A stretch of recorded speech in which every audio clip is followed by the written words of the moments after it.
Hi, this is a presentation about the illustrator and author Jerry Pinkney. A quote from him is, "I am a storyteller at heart, which is why I was drawn to picture books." Here's a picture of him. He was born in 1939 in Philadelphia. He grew up with 5 siblings, so there were 6 kids in his family. He's the middle child. He had 2 older brothers and 1 older sister and 2 younger sisters.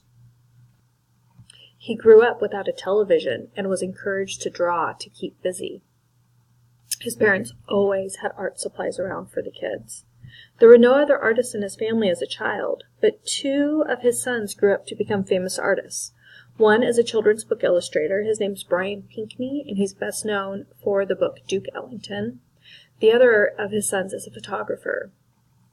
By 1st grade, Mr. Pinkney knew that was known as the artist in his class.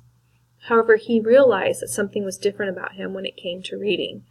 And as an adult, he finally figured out that he had dyslexia. But as a child, his teachers never knew, nor did his parents. But with art, he found peace and calmness, while reading was a very big struggle. And here's a quote from him. He says, "For the struggling or challenged reader, I think the first thing that the child has to do is recognize that it's a part of you. You know, that's something that they may have to live with, but it doesn't make you lesser as a student. It's a challenge." Here's some pictures of some art by Jerry Pinkney. His art style of choice, his medium of choice is watercolor. And he says that he believes it's the most difficult medium to work with because it's very difficult to control. But he loves to draw, and he's a drawer at heart, and he feels that he's freer and able to take more risks when he's drawing. In 1960, he worked at a flower shop. He'd finished art school the year before, and he got a call to work at a greeting card studio. Now, he didn't have a portfolio to submit his work, which is a collection of all of your artwork. So he lived in a tiny 1-bedroom apartment with his wife and his newborn, and the only place that he could work was his bathroom. So what he did is he placed a drawing board over the bathtub, and he used the toilet as a chair. So his first studio that he ever had was his bathroom. And guess what? He got the job. Now here's a picture of what his studio looks like today. Much, much different than the bathtub. His neighbor, he lives in New York, not in the city, but in the outskirts of New York, and his neighbor came into his studio one day. For 38 years, he'd worked on a lower level of his home, and the neighbor came over and saw what a mess it was. It was overflowing. There was no room for anything. He couldn't spread all of his work out. And the neighbor said, I have this studio over my garage. You could store some of your things there. And then it just kept going, and eventually this is what it turned into. A beautiful space where he has plenty of tables. He can always have his work out, whatever book he's working on. There's space for people to visit, and he doesn't have to move any of his artwork. And best part of all, he can see out. You can see a little bit in the windows there. He can see out into the woods and watch the wildlife and the seasons changing.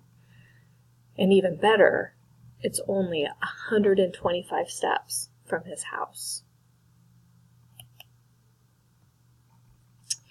Jerry Pinkney has written or illustrated over 100 books. And he says, "I love the act of making marks on paper and seeing those marks develop into a picture. How rewarding it is to just sit, observe, and paint." His books have been translated into 16 different languages, and when he's asked what his favorite book is, he says it's always the one he's currently working on.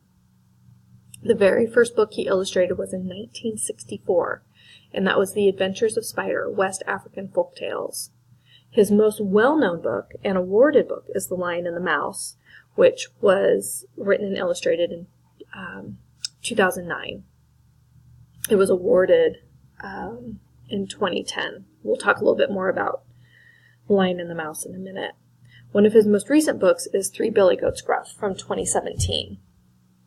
Some books he illustrates with an author, some books he illustrates and are wordless, and some books are folk tales that he has reimagined. A big part of his art, which we'll see in a few of his books that we'll look at in a minute, is connected to him being a black man in America. And he says, "A sense of community has always been important to me, and I want that to be reflected in my art. When I speak of community, I am not only talking about the immediate world around me, but also legacy.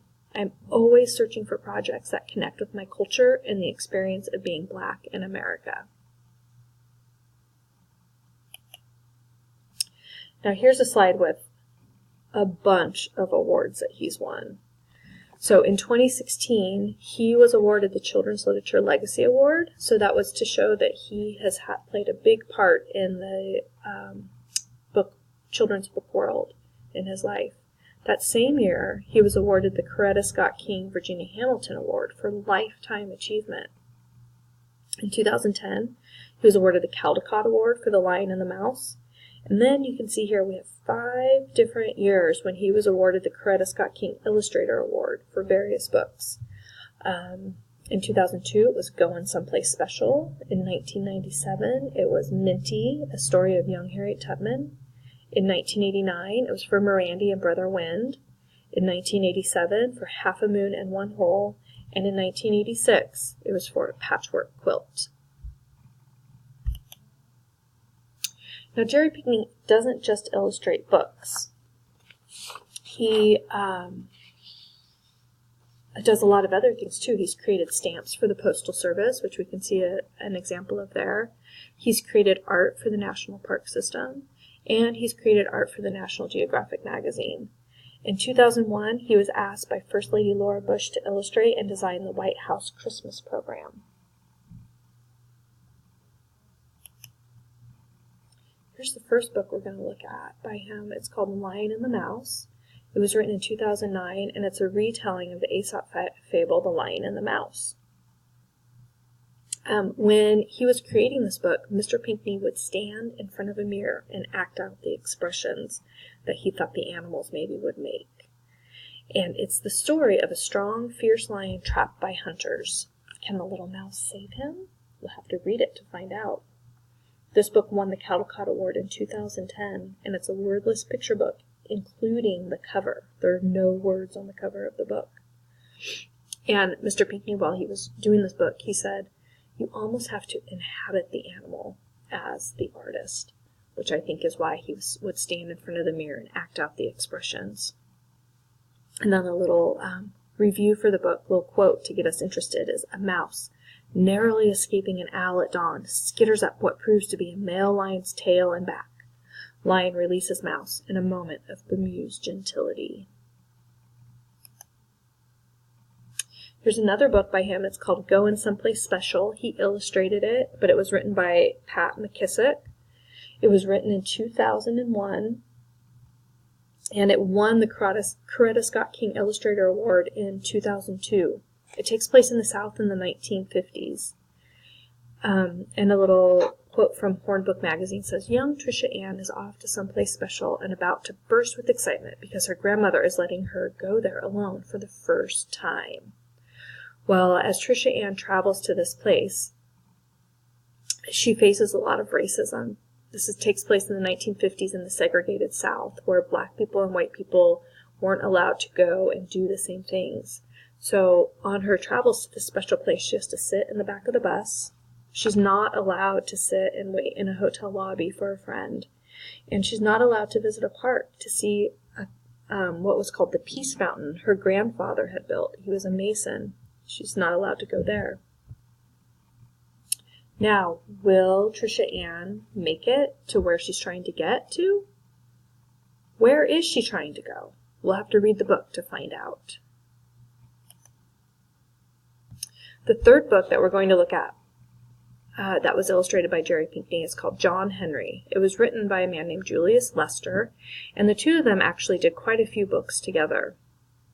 This book was written in 1994, and it won the Caldecott Honor Award in 1995. This is a tall tale about a man named John Henry who's in competition with a steam drill to tunnel through a West Virginia mountain. Now, what is a tall tale? A tall tale is a story of exaggeration of a person. Sometimes it's a real person from history. They often have superhuman strength or maybe size. In the United States, these tall tales are usually formed around the time settlers were moving towards the West. Booklist says, John Henry swings his hammer so fast he makes a rainbow around his shoulders.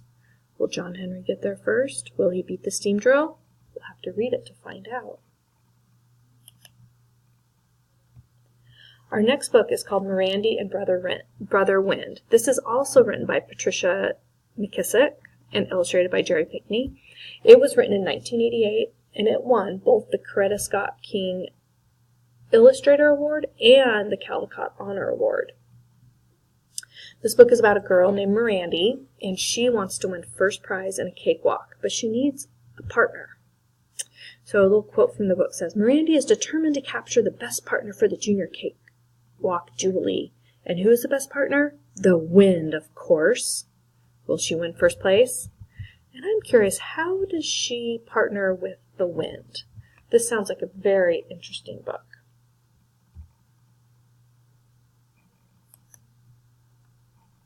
The last book we're going to look at is called Three Billy Goats Gruff. This is the most recent book by Mr. Pinkney, and it tells the story, which many of you have probably heard, about the Three Billy Goats Gruff.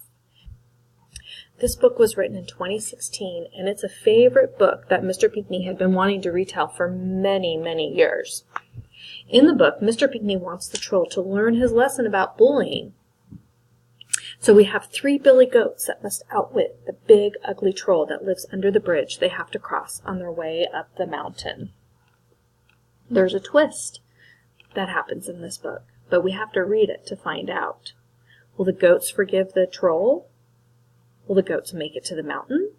Will the troll learn his lesson about bullying? We'll have to read it and find out. So that's the end of the presentation about Mr. Pinkney. I hope that you enjoyed it, and I hope that there's some more pictures of his. I hope that we can read some of his books.